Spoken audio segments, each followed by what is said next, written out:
Well, the haters gonna hate, and the faker's gonna fake, baby. I'm just gonna making luck, a Dominion podcast. There was we did an episode last time on Megaturns, and we had a kingdom. Yeah. That we did. Yeah, and so this kingdom has a Megaturn available, and so we'll read the cards in it, and then we'll talk about how we played it. Okay. All right. No props. Yeah. I'll read the cards. We had Moat, Native Village, Bridge, Bureaucrat, Ironworks, Mountain Village, Crown, Crypt, Haunted Woods, Expand, Dominate, and Fountain. Once again, for our audio-only listeners, Moat, Native Village, Bridge, Bureaucrat, Ironworks, Mountain Village, Crown, Crypt, Haunted Woods, Expand, and there was Dominate, and Fountain. Okay, so we purposely engineered this kingdom to make us ask questions, because it was about the Megaturn we talked about in the episode, times when Megaturn's good, when it's bad, so we purposely made one available, but also made it maybe not the best thing here, because the way you go for the Megaturn is cost reduction, which doesn't help you buy Dominate, which is a lot of points, and there's other stuff available, etc. So we theorized on a few hypothetical approaches. Adam, you had a build that you preferred. What did you end up doing in it? So I advocated for opening Bridge and Silver, getting a Haunted Woods to help you get an Expand, starting to thin your estates, using Crypt to temporarily thin your coppers, and at that point you can just play Crowns and Bridges and Ironworks and gain a whole bunch of cards. That usually ended up just trying to play a lot of Bridges at that point, and didn't really ever dominate because it could just win the game by emptying provinces or piles or whatever. Sure. Played that against the bot a few times, and that went well. But then we tried it against a baseline of just the Native Village Bridge #combo deck. Yeah, now if you haven't heard of that before, you can go on the Dominion wiki that describes pretty much what you do pretty well. You can watch our videos as well, and I play it pretty much the way that they describe it. Basically, I'm going to link an article in the description that I prefer. Sure. But it's a pretty simple deck. You can watch me play it out in the videos as well. It's just you get a bunch of native villages and bridges. You play native villages almost indiscriminately, setting things aside until you are ready to kick off with your big turn, where you have a bunch of native villages and coppers and whatever on your mat, and you use that to play a bunch of bridges, and then you end the game. Do you end the game by getting all the provinces, if they're all there? Or maybe you end the game by just getting what's left, just depending on what your opponent has been doing in the meantime. But the baseline effectiveness of that deck is that you effectively win the game between turns 12 and 15. That's about how much time that deck gives you. 12 on a really good day, 15 on not such a good day, but usually you can expect to be somewhere in the middle. I would say it's like 14 or 15 on average. Sure. Yeah, that sounds about right. You can go below that, and you can go pretty far above it, because sometimes you set aside all your good cards, and that sucks, and it sets you back a lot. Yeah, now what you want for that deck is weird. So, like, setting bridges aside early kind of sucks. It's not the end of the world, because everything you want is cheap anyway. But at the end, actually, setting aside native villages ends up slowing you down more than setting aside bridges, I think. But we're into some weird... It's not a huge difference, You want to set your starting cards aside. You definitely want to do that. Yeah. And then you kind of want some balance of native villages and bridges in your deck.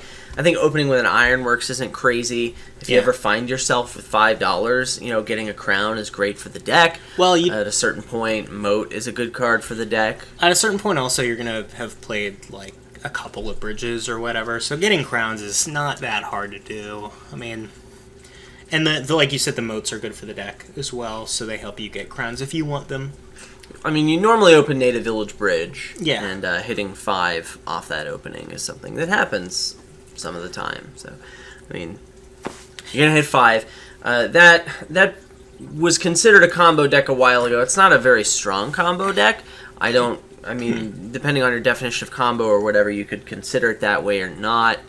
but it's pretty laser focused, and it can be inflexible, and it's not the fastest thing ever in terms of not can be other inflexible. It is inflexible. If you start doing this, you are doing that. Period.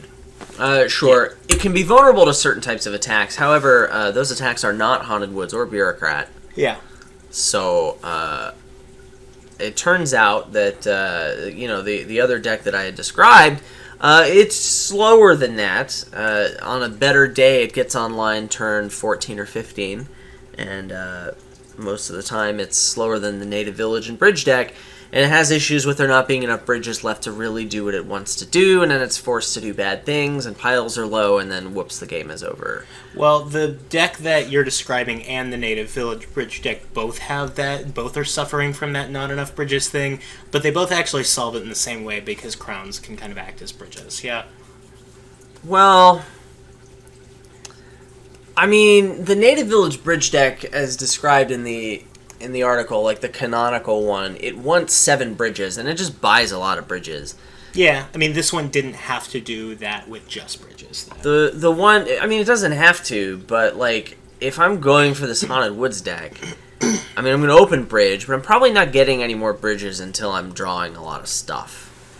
Yeah. So, I mean, if I want to, I need to have, like, maybe 3 or 4 bridges in my deck, and sometimes they're not there. And no amount of crowns is going to save me, because if I double 2 bridges, I've only played 4, and what's that going to get me? Right. It'll get you some crowns, which will get you to your mega turn eventually, just too little too late.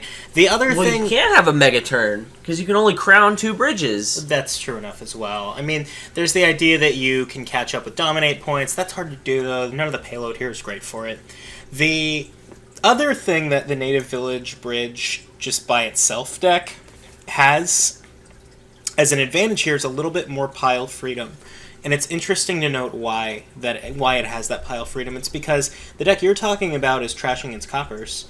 And well, it doesn't trash the coppers. It only trashes the coppers when it's really sad.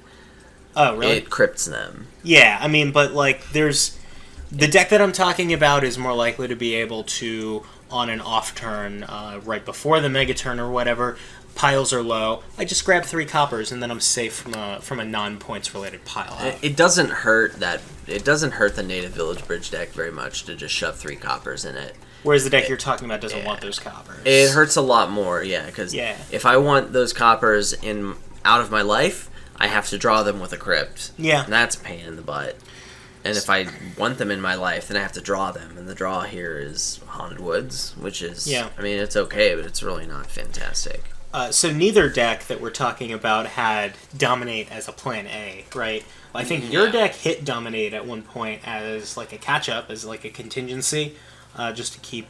Yeah, but I wasn't happy about it. Right, exactly. So the Dominate thing is there for you if you need the catch-up points, but usually if you are dominating, something went wrong at some point. You're not really...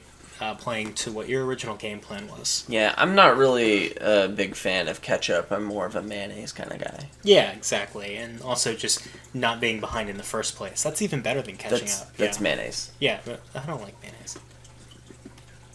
Oh, seriously, I throw up whenever I eat. Oh, we've talked about this, yeah. Well, I'm sorry you feel that way. Borderline allergic. But yeah. Well, that's really attractive. I'm glad you shared that with us. Yeah. So it was the deck was interesting enough that because you wanted a bunch of native villages, eventually that pile got low, so it becomes unsafe to take too many, but at the same time you're grabbing moats because they're free at a certain point and they're a decent card for the deck, so managing your terminal space was an interesting puzzle in itself. I mean, the native village bridge thing here was faster and better than it normally is because it had some support. Yeah, I would say Fountain ended up being the biggest support for it. Yeah. Moat felt fine. I never got an Ironworks in my build, and never felt like it would have been faster if I had it, but I also don't feel like it would have slowed me down, so... Yeah, it's just another thing you can do, I guess. Yeah. So anyway, that was this board, and I think that we've answered most of our questions about it, but let us know if you have any questions about it, and we'll upload our games as well. Let us know if maybe you see that we haven't tried something that you would have gone for, and we can speak to that later. Sure. All right. Well, so this episode, there's a couple of topics we're going to address. We're going to talk most of the time about Groundskeeper. But before we get there, I did run a tournament this weekend, and I wanted to just say a couple words about it. I wrote up a blog post with a little more detail, including the design kingdoms that saw play in that tournament and what I thought about them. So we'll link that post in the description. Now, before we actually talk about the tournament, I do want to actually just say thank you for hosting the tournament. I know how much work you put into it, and it was a lot of fun to play in it, and everyone there appreciated it. I can attest as one of the people, and I'm sure they would all agree. Yeah, I mean, the people who showed up, I think they had a good time. And, you know, I did put a lot of work into it. It ended up being way too much work. Something unfortunate did happen that involved the weather. A lot of people couldn't make it because there was a snowstorm and they had to cut the tournament shorter than normal. So we only got to play half of what you had forecasted, right? Yeah, I was, people come and they want to play the full tournament and they want to play a lot of Dominion. And, you know, we had to cut it short because the store was closing. Because of the snowstorm, yeah. So, like, I mean, it was disappointing in that respect. And also, like, I know there were a lot of people that wanted to come and couldn't for various reasons related to this time of year. A lot of it was the snowstorm, but, you know, it's flu season too. And, you know, there are other people that have commitments around this time of year. So, I mean, I'm going to try, it's my 10th tournament, I'm going to try learning from it, and maybe we will try and not have them in winter anymore. We'll see what happens. The future and scheduling of these tournaments is a little bit in flux because I'm working with RGG on a couple of ideas I have. We'll see if any of it works out. But none of this, of course, is to trivialize the performance of the winner, who played very well. We did get through the full Swiss, right? Yeah, so we had 4 games, basically, 4 Swiss games, and that ended up being it. He won all 4 of his games. He was the only one to do that. So, played very well. It was pretty clear that he was an outright winner, and you know, the other people who essentially went 3-1, they cashed as well and split the rest of the prize pool. So I did get an interview with the winner, and we're gonna play that interview for you now. So here it is. Hi, Parker. Hi. Yeah, I think Parker was probably your toughest opponent, right? Probably. Yeah. He's really good. He's actually rated pretty high on the leaderboard, almost level 60. It's higher than me. Jake made an alt account, Parker Horton, and he's been playing that one exclusively for about a week. He's up to 60 now? Almost. I thought he was still like in the high 70s. Or sorry, high 50s. I thought he was like 54. He's 57. gotten up to level 60 before. Right now, Parker's account is almost at 60. Like, if he keeps leveling up for a little bit longer, he'll probably get there, because I mean, Jake can get to level 60. But he's just been playing on Parker's account. So, how long does it take you to drive to the tournament? How long of a drive is that? For 30 minutes? Yeah. 28 minutes, yeah. You get there safe. Wear your seatbelt? I did wear my seatbelt. It was a little longer because of the weather. Yeah. Driving respectfully on the highway. Gave myself a little extra time, too. It was... unfortunately, we had to cut it short, which is a bummer, but it worked out for you, because then you just won. Other than that, I didn't think the last match counted. It counted a lot. Yeah, that'll teach you. Every game counts, huh? Yes. Yeah, Yes, it does. so that game... why don't you tell me a little bit about that game? So it was this kingdom here. Transmute, Encampment with Plunder, Pearl Diver, Hermit, Leprechaun, Masterpiece, Treasure Map, Embassy, Jester, Market, and Plan. Yeah, so sat down. I was 3-0 for a 4-round Swiss. Thought we were cutting to top 4, so knew that if I lost, I'd still probably qualify into top 4. And went to grab, looked at the board, went to grab a drink, came back. We had put Plan, which was pretty central to thinning out your deck on the far side of the setup, and then just didn't notice it anymore. Forgot it existed. And then looked at it, also thought it was a design kingdom, which it wasn't, and had this realization that Adam's plan is that we would transmute our coppers into duchies and then trash them with Hermit to get thin, which turned out was not at all Adam's plan. No, that was not my plan. But I started down that path. I did it once, And You then trashed that duchy? I did. Yeah, nice. But at this point, I was like kind of floundering like mentally in terms of like what do I possibly do? I'm like rather far behind where I should be. And my opponent decided that we should play a short game. And got a few golds and just started provincing. And I said, well, great, I'm going to transmute duchies and see if I can catch up on this province thing. And ended up losing the province split like 5-3 and actually having 6 duchies in my deck at the end of the game. Wow. And like inching it out by 2 points. So it did empty provinces. It did empty on provinces. Nice. And we emptied duchies. Did you get down to the plunders, or did that? We did. I was doing it only so that my deck did something. Oh, yeah. My opponent was pretty money heavy, and I was trying to play with some action cards, so I was buying encampments and returning encampments. Oh, yeah. We actually did get 4 of the plunders out, 2 each, and ended up, I think, tying on plunder points, so they weren't super relevant. Okay. She got there first, but was a lot thicker, so I was Didn't able to play get more the plays plunders out. as Yeah. much, yeah. All right. So was that your favorite kingdom, or was there like one you liked more? That's not my favorite kingdom. Oh, okay. You sure? No, favorite kingdom. So I have not played a lot of Renaissance, but I've seen the inventor shenanigans that people are able to pull off. Lost the league match to a bunch like an inventor pile out that I did not think was possible. Yeah. So there was a design kingdom Adam included, which was built for a crazy inventor kind of province pile out with engineer support and a bunch of villagers support. Engineer, Haven, Lackeys, Steward, Inventor, Patron, Remodel, Catacombs, Courtier, Fairgrounds, Exploration, and Canal. Yeah, so you were the only person I saw that built that deck.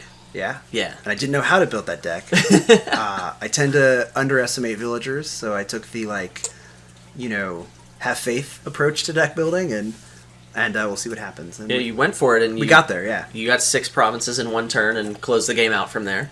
did. Should have probably had 8, or like there were only 7 at that point, but definitely like thought I had one more inventor than I thought I had, and one less engineer than I thought I had, and Oh, okay. kind of botched that. And there were fairgrounds on that board, so there was like a threat of my opponent could have ground it back out. Although I had like 2 gold and a remodel, so that was kind of my super last province backup plan. Right. But no, actually, I was a little worried. And going in, I was highly tempted to just play like fairgrounds, kind of not money, but just use fairgrounds and provinces as the main play. There were no attacks. Yeah. There wasn't a lot interactive, but Parker likes that plan. I think that's what he would have done. that's what he would have done. Yeah. So I know you've taken down second place in a lot of tournaments recently. Thank you. And I gotta say it was probably frustrating. I mean, you're at Worlds, taking second is really rough because that's winner take all. Yeah. The one before that, that worked out for you because you got your bid for Worlds there because the first place guy couldn't make it, and you cashed as well. So that was a little better for you. But how does it feel to finally have your first tournament win under your belt? Feels good. Yeah, normally do really well in Swiss and then bomb out in some amount of the playoffs. Yeah. Did that at Worlds, somehow qualified, I think with a pretty strong record, and then bombed out in the finals. Most of your tournaments do really well in Swiss and just bomb out at the end, so it was good to kind of, because we didn't have the very end, but still end where... So it's you caused the winter storm, all right. Yeah, exactly. Yeah. So, it was very brave of you to come out. We had a lower turnout than normal, and we actually had to cut the tournament format short. Yes. The finals, we were scheduled to do them, but didn't end up doing them because the game store was closing, snowpocalypse was coming. But the brave ones came out, and you managed to triumph that day. Did you play the Triumph board? I did play the Triumph board. Oh, yeah? Courtyard, Hamlet, Pawn, Guide, Market Square, Workshop, Cemetery, Hideout, Inn, Sculptor, with Triumph and Bandit Fort. And no one else seemed to think the Triumph plan was worthwhile, but...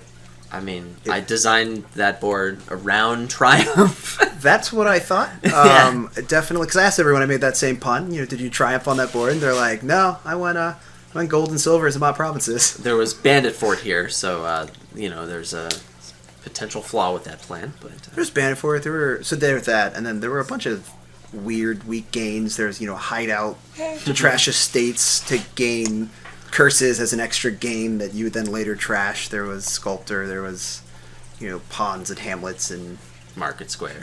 squares. Yeah, I mean, you could easily get 6-7 gains in a turn and make it work. Yeah. Draw was pretty tough to come by there, but you could make it happen on some turns if you wanted. Yeah. You could ghost every other turn. That was about the only way There you to go. get Yeah. anywhere. Yeah. So the trophy match, we have not played that yet. I want you to know I'm 3-1 in trophy matches. Who'd you lose to? Kevin Thompson. Oh. He's from the northeastern Ohio area-ish. He comes down when he can, but it's a bit of a drive. It's a little more than 4 hours for him. But he's won 2 of my tournaments, and one of them during the trophy match era. We played a game. It's actually on video on the YouTube channel. Oh, okay.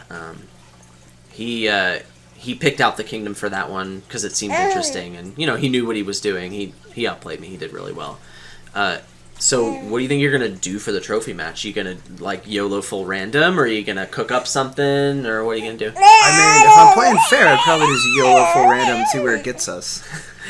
Right? I mean, taking in a design kingdom that I've practiced seems a little unfair. Although it occurred to me we could use one of those pre-made turn 1 win boards. Yeah, Stack the deck and then just I'll allow you stack could deck. watch deck me stacking, win. Yeah. Like that, Just to empty the supply turn 1 games. So just to be clear, the current empty the supply on turn 1 uses an infinite loop, and the output of that infinite loop is a boon. Yeah. Every 13 you get 1 extra gain. Well, so the problem is that hasn't been fully proven out though, because there are 2 boons that stay out until cleanup, and they're the ones that give you money and buys. So you actually have to use the Earth's Gift, discard a treasure to gain a card up to 4. Now, everything in the supply costs low enough you can gain it, but you have to draw cards, and the order of the boons can come up such that you don't net cards, especially because you're close to drawing your deck and the Wind's Gift is out. So the order of boons can mess with you, and I will make you play it out. Just so you know. And if you wanna do that, I mean, we can't do that online, so you're gonna have to come over, which is fine. Do you want to do it online, IRL? You have any more ideas for what you want to do with this? No, we probably just YOLO full random. Yeah? Make it happen. Is that your style? You could force a card in, or anything like that. No, I mean, so I enjoyed when people have started making the comment of sets in the wild. Okay. You're like, oh, when I see this in the wild, it's always fun to whatever, right? Sure, yeah. I've enjoyed that term a lot. So yeah, no, let's. A wild set appeared. A wild kingdom appeared. And then I guess the other strategy was the Tilt Atom strategy, which was include all the cards that you ban at tournaments, in one set, and then chaos will ensue. I mean, the trophy match is for people to have fun. I want you to have fun. You earned this. You have fun. You can have fun in whatever way you want. If you want to have fun by tormenting me, I will be a willing participant, and I will get salty at things you want me to get salty at. I'm a human being. You give me inputs, I give you outputs, right? That's not too complicated, but if you can have fun doing full random. If you want a friendly competition, you can have fun with certain cards you like. A lot of different ways you can choose to do it. If you want to, and that's all fine. My pride is on the line, and I'm willing to, for the sake of your fun, expend some of that pride. So I imagine we'll. I don't know when we're gonna do it because my Dominion sets are a mess right now, but I'm sure it'll happen soon. The Scout Trophy, I didn't bring it down here, but I can use the wood burner real quick and throw your name on there. There we go. And eventually you'll get the nameplate. So yeah, that's Ryan. That's the winner. Pretty much everything was said in there. A couple of the design kingdoms were mentioned in there. One of them wasn't designed, but I had actually designed 4 kingdoms for the finals that never saw play because we had to cut the tournament short. The blog post that is linked has a link to a Google sheet which has all of the kingdoms. So if you want to, you can go in there and you can look at the finals kingdoms and you can play them or theorycraft about them.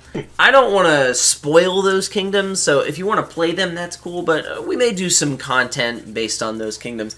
I don't know what the content's going to look like, because I can't imagine many people that want to play me in those kingdoms, because I have a unfair advantage. I haven't played them, though. I haven't even looked at them. Yeah. So I will play you in these kingdoms, and I'll tell Adam what I did, and he'll be like, "No, you were supposed to do this other thing." Yeah, and you can make like and a that's why video you on lost. it, and then I can do a coaching video about the thing that I wanted you to do and how you're not doing it. That'd be really interesting, actually. Yeah. So, there's Four Kingdoms. I put a lot of work and playtesting into them. I think they're cool. I think they're interesting. 3 of them at least are fun. So that's cool. That's good. That's what we want out of a Dominion Kingdom. Yeah. Yeah. A variety of experiences. Yes. Most of them fun. Most of them fun. Yeah. I'm really curious about what this 4th one is. Yeah. It's kind of the first one I want to play now. Yeah. Find out what you're talking about. Let me just put it this way. I normally put Urchin on my ban list for the tournaments. Oh, God. Because I don't want the game to be decided on turn 3 or turn 4 by who collides Urchins and who doesn't. So I put save in it, right? And woo, that fixes it. Well, the other thing you can do with that is just put some other good trashing in. Like... Not here. Okay, I believe you. I'm reserving judgment until I get to see this. Yeah, so maybe there will be something to come based on that, but... that's something in the future, and maybe it'll be there, and you'll probably hear about it at some point. I want to thank all the people who came out. There were still some people that traveled a decent ways to come to the tournament, and that involved driving in some snow. That's not something I would have done for a card game tournament. Now, I mean, I'm local. It was only a 20-minute drive for me to get there, and, of course I was going to go, but, driving up from Columbus, Chicago area, Michigan, yeah. People did that, and they still came to the tournament. And the fact that there are 13 people that die hard about the game, I'm trying as hard as I can to consider this a success given everything that happened. And, there are a lot of things to be happy about. Sure. I mean, there are definitely, this... It certainly could have gone a lot worse than it did, and, there are other tournaments out there that people would consider successes that go worse than this one did. So, I'd consider it a success if I were you as well. Yeah, I remember the first... I remember the first one that I hosted, I had 9 people, and we played, 4 games because we had 9 people. Yeah. And, I considered that amazing, and it was. And here I am disappointed at 13 and playing 4 games. So, sure. I guess I should be thankful for... But anyway. Yeah. Well, you've put a lot of work into building up your tournaments and your reputation as an organizer to the point that you have this base. So, your blessings are there. And next tournament, when you don't get screwed over by a snowstorm, I'm sure it'll be all the better. Yeah, I imagine it will. I guess I have a whole village of blessings, or boons, as it were. A whole blessed village. Yeah. With the boon. All right, let's... Groundskeeper. Yeah, cool. Yeah, so that's a card. Yeah, so this is a card. This is one of my favorite cards in the game. It's my favorite card from Empires, and as soon as this card came out, it just kind of captivated me from a design standpoint. There's a lot of really interesting stuff about this card, and it does really interesting things to kingdoms you put it in. Yeah, I remember playtesting. You would beat me a lot with this card. It's a good card. Yeah. Yeah. I'm like, this card sucks. Yeah. But it turns out it doesn't suck. Yeah, you didn't think it was very good in playtesting, right? Yeah, I thought it was just kind of mediocre. Right. Oops. Well, and what is it really? It's something that you come away with thinking it's a really powerful card, and it's not something you can skip very often. It's not something you can never skip. We'll get into that. But there are some it's really rare. You have to go into it with the assumption that you're going to be going for Groundskeepers, and then look for reasons not to, rather than the other way around. Sure, yeah. Yeah. Why don't we read the text of this bad boy? Sure. Or bad girl, as the case might be on the artwork. Sure. Groundskeeper is a 5-cost action. It is a cantrip, meaning the top text is +1 card, +1 action. And the big deal about it is the bottom line text, which is, while this is in play, when you gain a victory card, +1 point. And that point is a VP chip. It does not go in your deck. It's +1 point. So, what is this card, essentially? This card is VP. It's kind of like a source of alt VP. You can pretend it's a green card if you want to, yeah? Yeah, it's like points that you don't get right away, but they don't make your deck worse. Yeah, and or rather they don't decrease the control of your deck. This is not a stock card, and it doesn't take up a slot in your hand because you're just going to draw a new one. So you put this card in your deck and it doesn't really do anything to it. Your deck control neutral. But then your deck has the capacity to score more points because of it. So this assumption that these points are making your deck worse over the course of the game that you usually start with in a game of Dominion is not necessarily the case with Groundskeeper, because even though the points will eventually make your deck worse, you don't have to score them right away. Groundskeeper can be like delayed scoring. It can be putting Groundskeepers in your deck and understanding that that's tantamount to having the points as long as you get a turn with them. Yeah, so like you're not when you buy the Groundskeeper, you don't get the points. You have to play the Groundskeeper and then buy a victory point card. So, but like or gain it somehow. Right. So this is a lot of points. Like, Can be. It's not hard to get like 55 points Yeah. from Groundskeepers, and like normally in Dominion games, you don't score 55 points. That's a It's lot. hard. That's a lot more than you score in most games. So like the fact that it's not hard to score more points than most people do in a game means that this is a lot of points, and it's really tough to ignore. I think. Like you can just do some quick math. I think it messes with like the point efficiency of victory cards in an interesting way. It really does. So like it used to be without Groundskeeper, if I don't have any provinces left and I'm looking to score a lot of points with other victory point cards, I would have to get something like 6 estates to equal one of those provinces. And that's a pain in the butt. That's 6 cards in my deck I have to draw, and that's $12 and 6 buys I have to spend. And all that is terrible. And it's the same points as one province, but if I have some Groundskeepers in play, then just getting 2 estates can be the same number of points as getting 1 province with the same number of Groundskeepers in play. So it's just Right. about quantity of green cards and not about quality anymore. And usually there's a pile of estates right there for you. Yeah, I mean, there's the estate pile out, and like Adam said, Groundskeepers can be a huge quantity of points, but that's not necessarily the only reason that it's good as a point source, right? It's like, it's a lot of points, but it's also points that you can just be putting into your deck without changing what the deck is doing in any way at all. You can just be, if the opponent doesn't pressure you to do something else, you can just get a bunch of Groundskeepers and get enough to the point that like your point ceiling is insurmountable at that point. Yeah.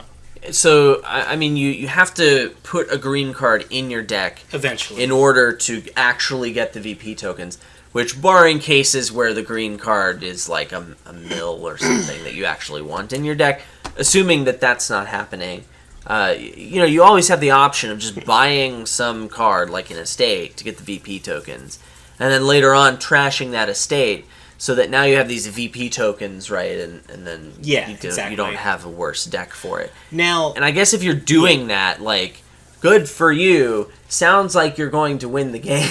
right, it does. The thing is that Groundskeeper being on the board tells you something else, too. It tells you that you can build for longer, because you start with this usual assumption in a game of Dominion that this dynamic that if you take longer to build your deck to have better turns, your opponent might get a points lead on you.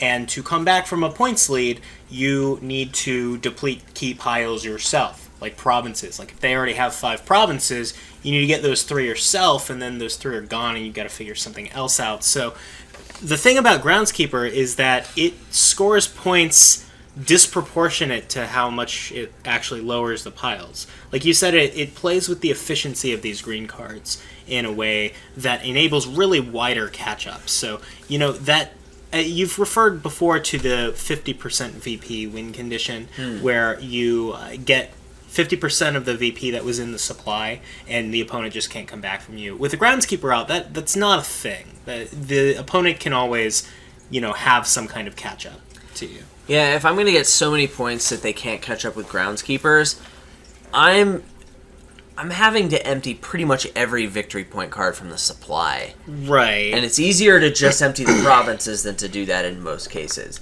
So I can't like get 7 provinces and then just like use duchies to limp across the finish line. I can't do that. I have to end the game if I'm playing against a Groundskeeper deck. Exactly. And if I can't do that in a timely fashion, I should probably be going for Groundskeeper in that case. Exactly, and that's usually the takeaway you come away with, is that you should be going for Groundskeeper yourself, because those things you just described, those are hard. It's hard to do it. Now, like, this question becomes, like, should I be going for Groundskeeper? And we said that the answer is usually yes, but I think we can be a little more specific. And I think it ties back into some of the points we made in last episode when we were talking about Megaturns. Okay, it's all about the payload? Yes, except what I actually mean is that we talked before about how there are these like two kinds of scoring. Basically, there are Megaturn endgame scores where all the greening kind of happens at once, and the rest is just a building phase. And then there's the kind of tug of war scoring that's like back and forth, like I get points and you get points. And Okay.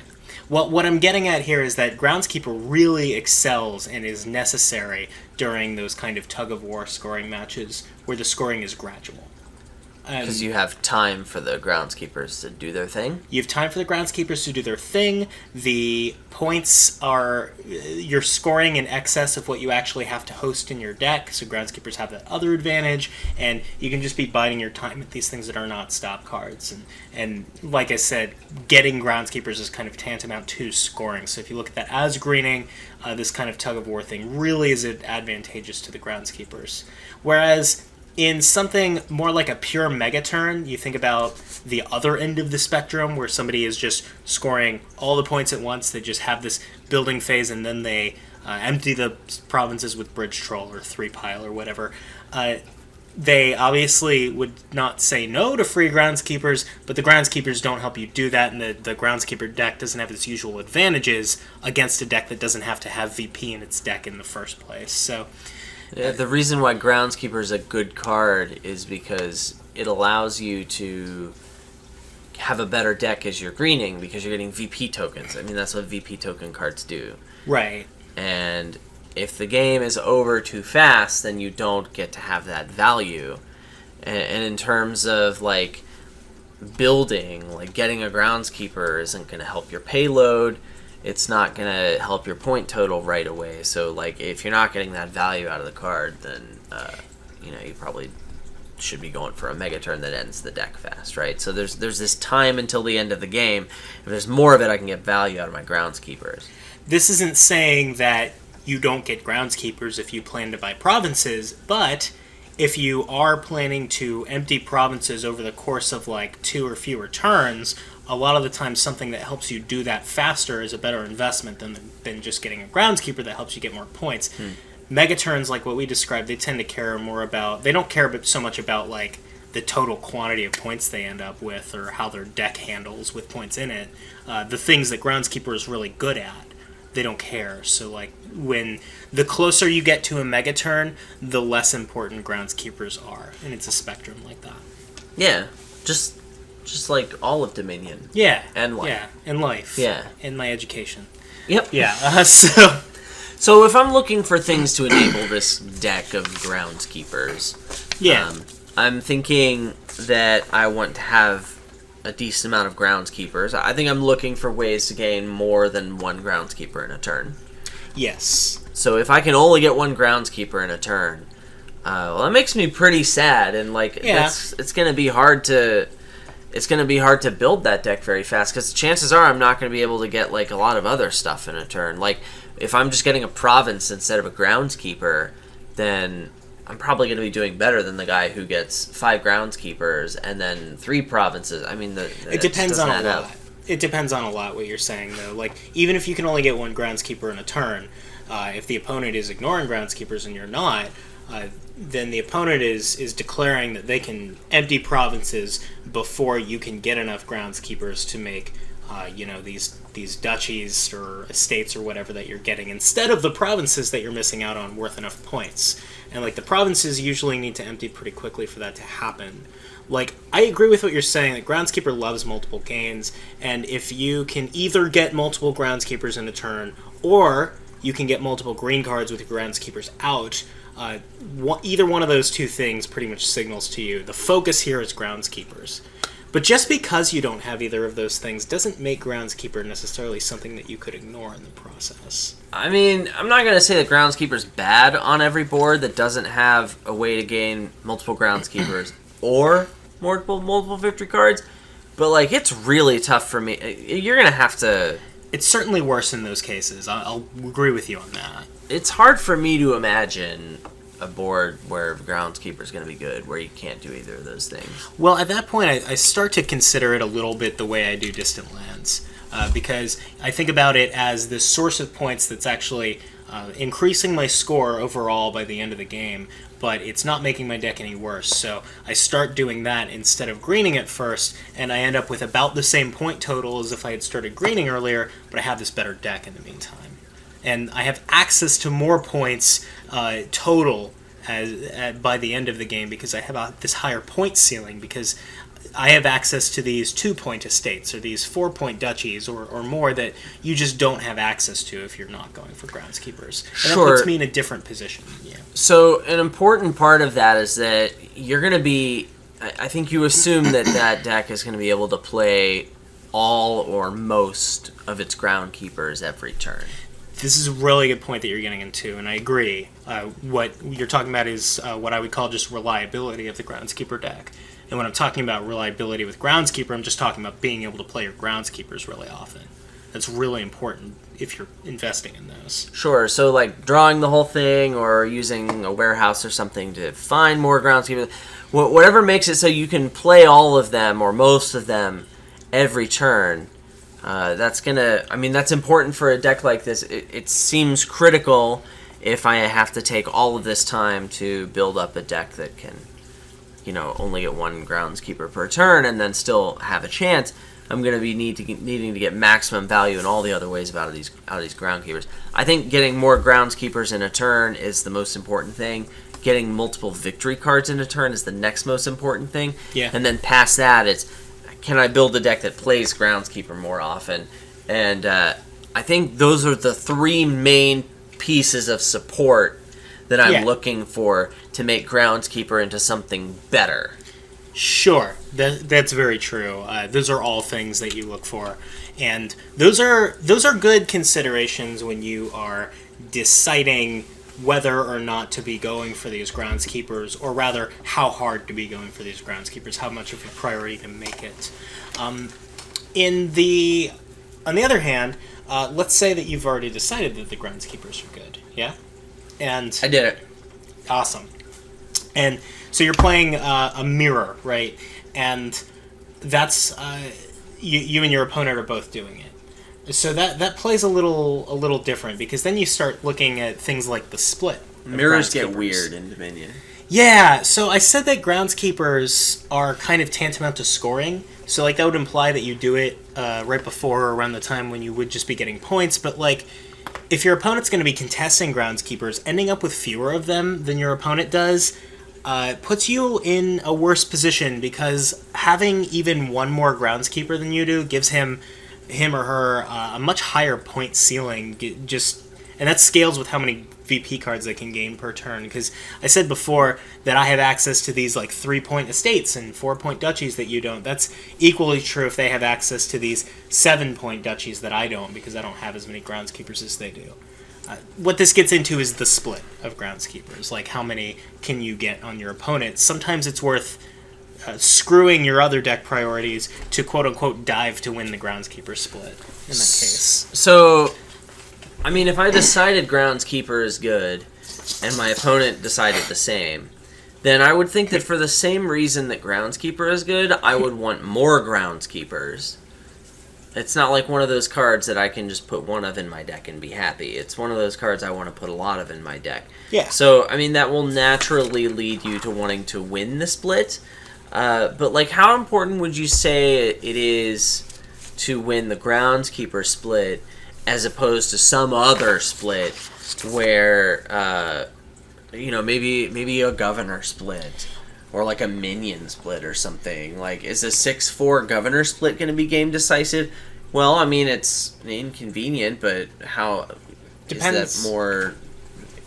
Go ahead. Well, it depends on a lot, and the easy way to answer that question is what's going to help you play more Groundskeepers. Is it having more Groundskeepers, or is it one of these other splits you're talking about? So, like, if we're talking about the Wharf split, and we've got village support or whatever, then, maybe the Wharf split is more important, because the Wharf split is what's ultimately going to be letting me play more Groundskeepers than my opponent than just having more Groundskeepers is. So, in that case, just think about what's actually helping you play the Groundskeepers. Having the Groundskeepers is great, but remember that they don't actually do anything for your deck, and usually the deck control is what you want to be focusing on first. So, the fact that Groundskeeper is a card that doesn't hurt your deck control kind of contributes to this idea.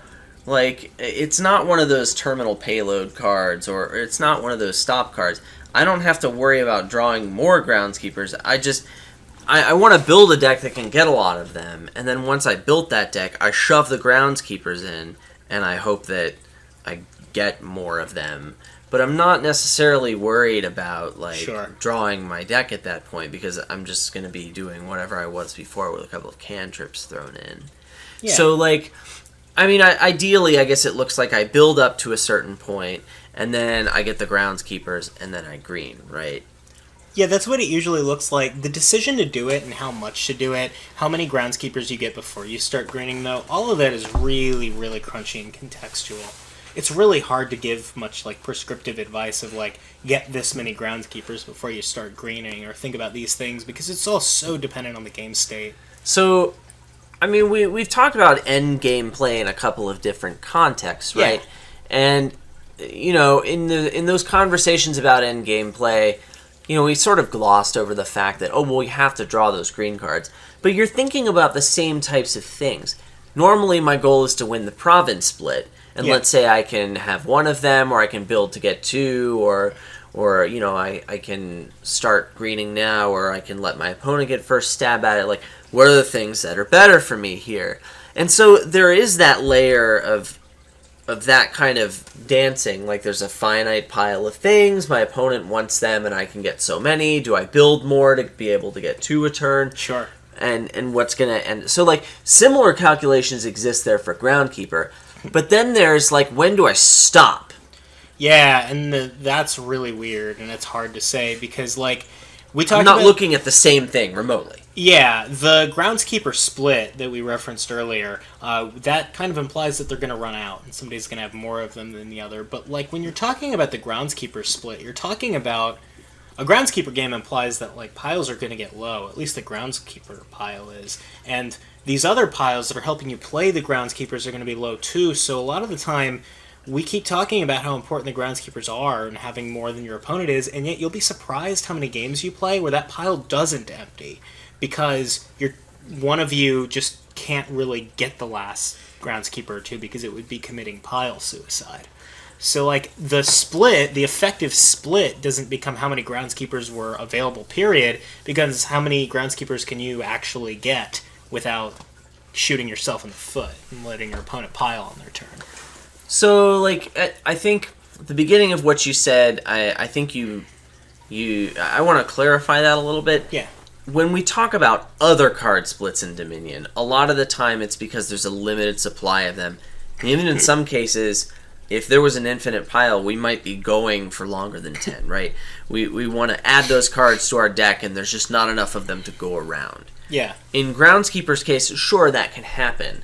But at the same time, if I only get 4 Groundskeepers, it's not like my deck is going to be worse. It's not like I have this deck control problem, or even necessarily a payload problem, because I do have some recourse. Because I can try and get provinces. I can maybe even get an initiative on getting provinces, and maybe I have some recourse there. Yeah. Even if I'm at a disadvantage because I got less Groundskeepers, I still might be able to do something there. So at any point when I'm just spamming these Groundskeepers and I'm at that point in the game, you can't just click on the pile till it's gone. You have to do that calculation every turn. I want to actually go through an example here that comes from the Groundskeeper article I wrote, which I'm sure we can link in the description here. But this example comes from that. Just a typical scenario you may be faced with in a Groundskeeper game. We're going to say that Anna doesn't have any Groundskeepers, but she buys the first province on her turn. And her opponent, Destry, goes through his turn, also no points yet, gets to $15 and 3 buys. And he's thinking about what he should do. So obviously, he should buy a copper so he can get 16. Well, right. And then 2 curses for style points. I'm just kidding. Go ahead. Okay, so we talked about Anna just got the first province, so she got province initiative, we call it. So if Destry doesn't start provincing right now, he's probably only going to get 3 provinces, just because Anna went first, and if Destry doesn't follow suit, he's probably not going to get his quote-unquote share, his 4 provinces. So if he only gets 3 provinces to Anna's 5, and he is going to go for Groundskeepers instead, he needs those Groundskeepers to amount to 13 points in addition to the 3 provinces that he's going to get as well in order to win, right? So, like, we're talking about he's got this 15 and 3 buys, and he's thinking about what to do with it. He's not going to invest it in provinces, Groundskeepers. He needs that to pay off in the form of 13 additional points, and then green is normal. So we assume that he's going to need at least 4 VP cards to have a chance anyway. So let's assume, like, worst case scenario, he's only going to get 4 VP cards throughout the course of the rest of this game. And this is, like, as conservative as you can get for the Groundskeepers. So he will need to have 2 or 3 or 2.5 Groundskeepers in play across those 4 VP gains to win by getting a duchy instead of that 4th province. So he gets 3 provinces in the duchy instead, and that beats Anna's 5 provinces. Or so if he can get 4 Groundskeepers in play across all of his VP games, maybe he has one from before, he can get another one, or what have you, then he can win with those 3 provinces and an estate. So you think about, like, what should he do in that situation?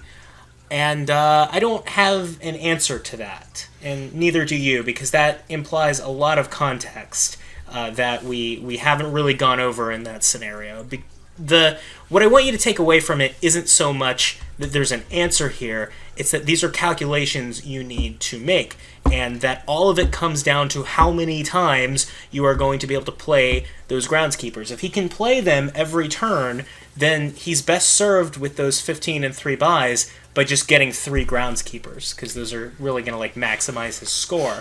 Whereas if he is sloggy to the point that he's going to miss playing his Groundskeepers once or twice, he may be better off going, like, Duchy Groundskeeper, or Province Groundskeeper or something, and it gets closer to being, like, Province Duchy or Triple Duchy. The more sloggy his deck is, the less reliable it is that he's actually going to play those. Yeah, it goes back to 2 of the 3 of those biggest support points. You just said you want to be able to play all your Groundskeepers every turn, right? Yes. And then the other thing is that you want to be gaining victory cards. Ideally, you'd want to be gaining multiple victory cards per turn, but, like, you want to have time to do that. I mean, you want to be gaining victory cards with Groundskeepers in play and getting enough points to justify putting the Groundskeepers in there instead of other green cards. So, time until the game is over, multiplied by how many Groundskeepers I can expect to play before the game is over. Like, that's the value you can get out of your Groundskeepers. And if I'm fast enough and I can get to that, then sure, I'll get more points this way. It's important to be thinking that way, but put yourself back in Destry's seat making that assumption where let's say he can get multiple green cards a turn, like you just mentioned. That's obviously much more favorable math to Groundskeeper, but remember that the green cards being put into the deck are making it less reliable in the process and in keeping it from getting the Groundskeepers if he can't host them. Right, so even if it's close, you have to also consider the fact that, like, you're going to have a better deck for at least a couple of turns and potentially more endgame options if you get these Groundskeepers, because you're adding a cantrip into your deck instead of green cards. So you're not gonna run into those same issues that we normally gloss over when we're talking about endgame play. Because, like, by the time Anna gets her 4th or 5th province, who's to say she's going to be 100% consistent?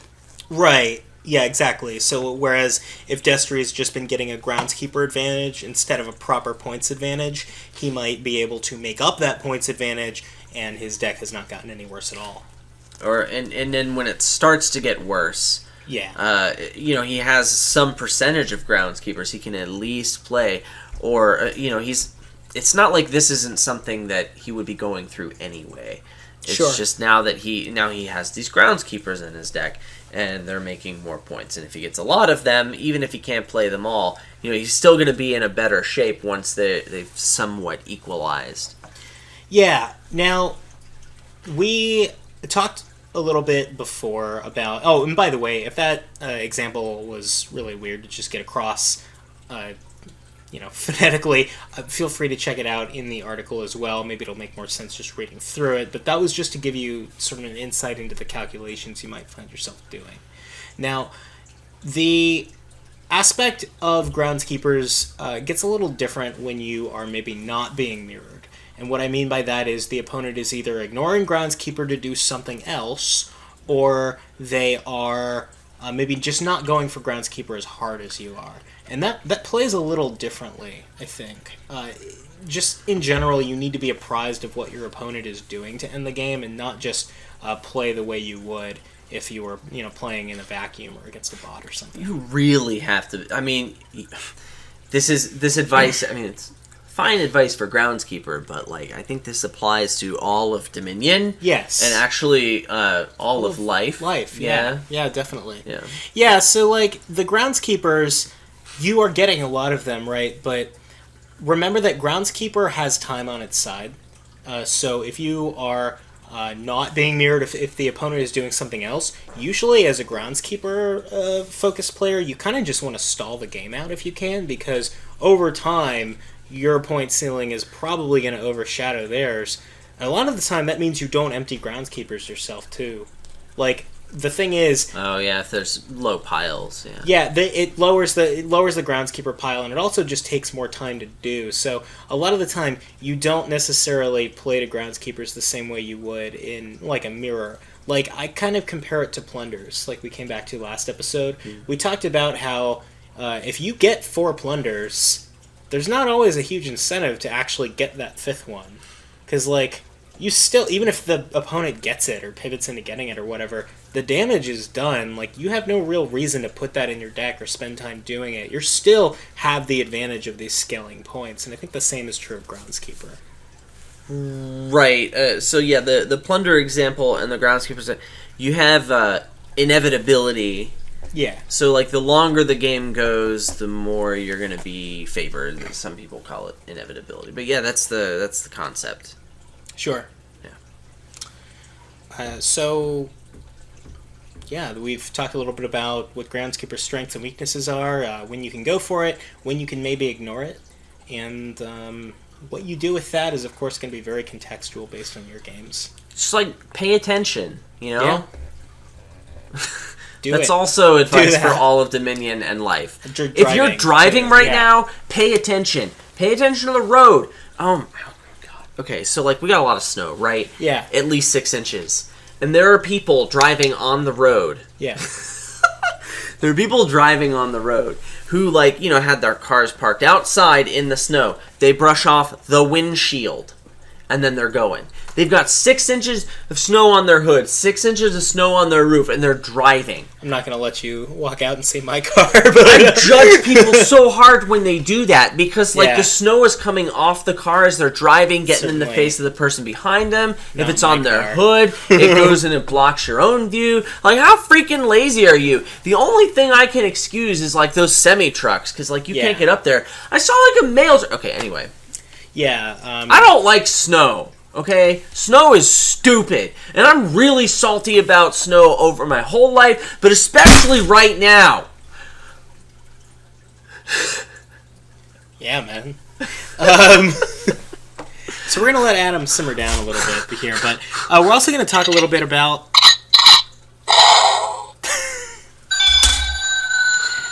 We're also going to talk a little bit about a kingdom that we're going to play out that has Groundskeepers in it. We're going to talk about how we think that kingdom is going to play. And first we should read the cards in it. Yeah, go nuts, man. So this kingdom has Overlord, Poorhouse, Sage, Secret Cave, Baron, Talisman, Groundskeeper, Royal Carriage, Vault, Raider, and it also has the project Guildhall and Also of note, because we have Secret Cave, one of our starting coppers is replaced with Magical Lamp. Touch nothing but the lamp. Yeah, that. So once more for our audio-only listeners, we have Overlord, Poorhouse, Sage, Secret Cave, Baron, Talisman, Groundskeeper, Royal Carriage, Vault, and Raider. We also have the Project Guildhall, and one of our starting coppers is replaced with Secret Lamp. So, That combo, Guildhall and the good old Pobre Casa. You know it, man. Yeah. Guildhall Poorhouse. Yeah. This is interesting. This is really interesting. I mean, this kingdom is pulling you in a few different directions. We have some really strong money enablers. We have Vault, great for money. We have Guildhall, great for money. Yeah. We have super ill. Talisman, not great for money, but maybe with Guildhall, It's basically Vault and Guildhall. Well, I don't think there's I much don't else know. going on. Well, like, can you justify if you're playing vanilla money getting a Talisman to get extra coppers with Guildhall? I don't know. It's probably bad. No. I don't know. No. Definitely Adam's. not. Oh, Adams and is Baron's no. pretty decent for money, I guess. Yeah, it's fine. Good old Baronio. Good old Barone. Yeah. Yep. But then there's also Groundskeeper, which is pushing you pretty hard away from money. And I think that without Groundskeeper here, this is a money board. But with Groundskeeper here, it's more interesting. You have to think. I mean, if you go for money and the opponent instead goes for Groundskeepers, we have that dynamic we described earlier where they haven't made their deck any worse, and if they can catch up because they have Groundskeepers, they have a better deck and the same amount of points. You're in a bad spot. So, what do you think? How do you think that plays out here? So I'm looking for enablers for Groundskeeper. I'm looking for a way to get more than one Groundskeeper in a turn, and Baron's there for you. It can give you plus buy, so that's not crazy. Well, yeah, it's hard though because you're talking about getting 10 and 2 buys, and that's not super easy on this kingdom. I mean, sure, and there's the Magic also Lamp. Wish, yeah. So Magic Lamp could you do can it, wish yeah. for Groundskeeper. So those are ways to get more than one Groundskeeper turn. I'm looking for ways to get more than one VP card in a turn, and Baron is also star of the show there. So he can either gain an estate, which is terrible, or you can like discard an estate and then get another buy and buy another victory point card. Getting the estate is not terrible if you have a bunch of Groundskeepers in play, though.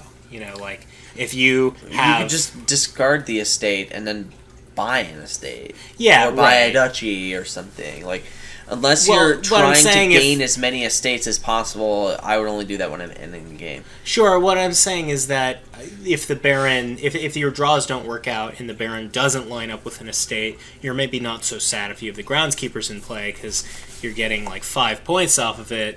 It's a nice consolation prize. Sure. I'm just concerned at the fact that there's no trashing. Yeah. There's no thinning, really. So, And that's what makes this interesting because Yeah. you got to be careful. because like every time I put one of those green cards in my deck, it's there forever, and it's going to be hard for me to play my Groundskeepers more often. Like the only thing that I see here that's going to help me do that is Sage, so it can skip over coppers and yeah. estates, but Doesn't skip over duchies and provinces.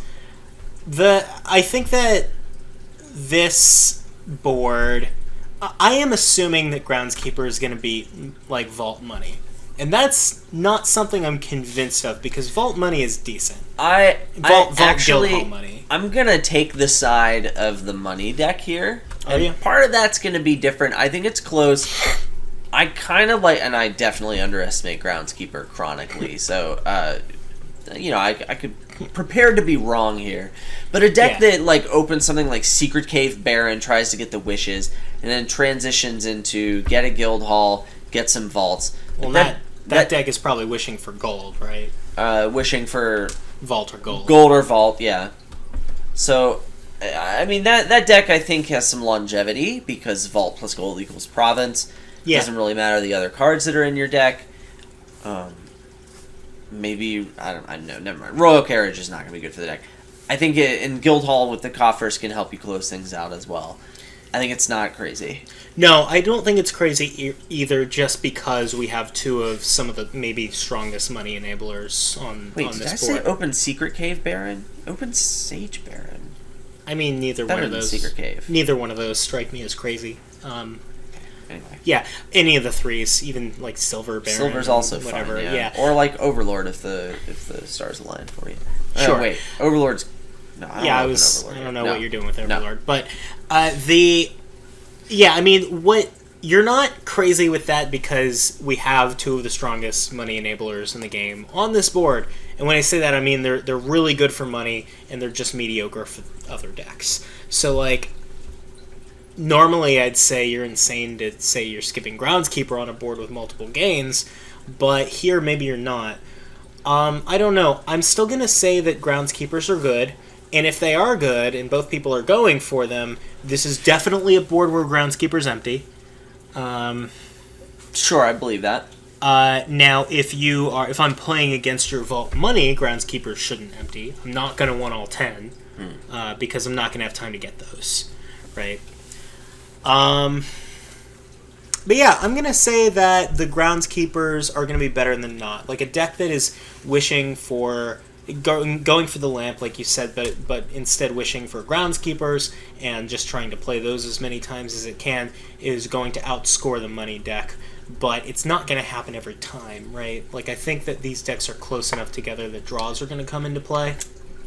Shuffle luck and what have you. But that's just because money has so much support here. Yeah, I'm going to take the side of the money deck.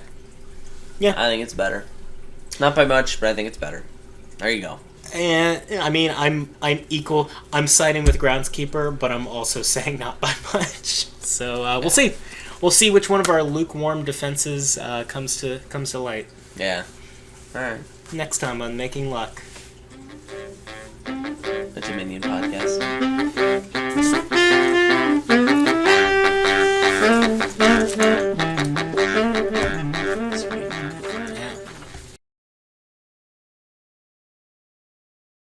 Kind of like The Ring. When you listen to it, you die. Well, Only now when you listen to it, you get like zapped with a laser beam. well, The Ring, you watch a video, and then you get a phone call that you listen to. The phone call. Yeah. But the phone call is not what causes you to die. The phone call is just letting you know. It's like a prophecy. Yeah, it's a threat. Is telling her, by the way. Most prophecies are that, right? Yeah. Yeah, The Ring's really screwed me up when I was a kid. Yeah. Like, I saw it right when it came out, so yeah. I was in, like, 4th grade at the time, and my little mind was not ready for it. Your little mind. Yeah. I wasn't ready. I was a kid. Don't you worry, your pretty little mind. Yeah, and, like... That song by T Swift. Well, my teacher told T Swift, me... please notice me. Please. I bet she's listening. T Swift, if you're listening, you're amazing, okay? You've inspired people like me to see our inner beauty and also do an intro to their podcast. Right. No, it's we know she's not listening because we haven't been sued. But T Swift she's not like that. Oh, she's a super shrewd businesswoman. The only reason she wouldn't sue over rights to her music because is it's like good for business? Yeah. Maybe. I mean, it would be a bad PR for her to sue something as small as this, but like... What are you talking about? Everyone listens to this podcast. Yeah, right? I don't know where we are now, but I wanted to play this voicemail again. "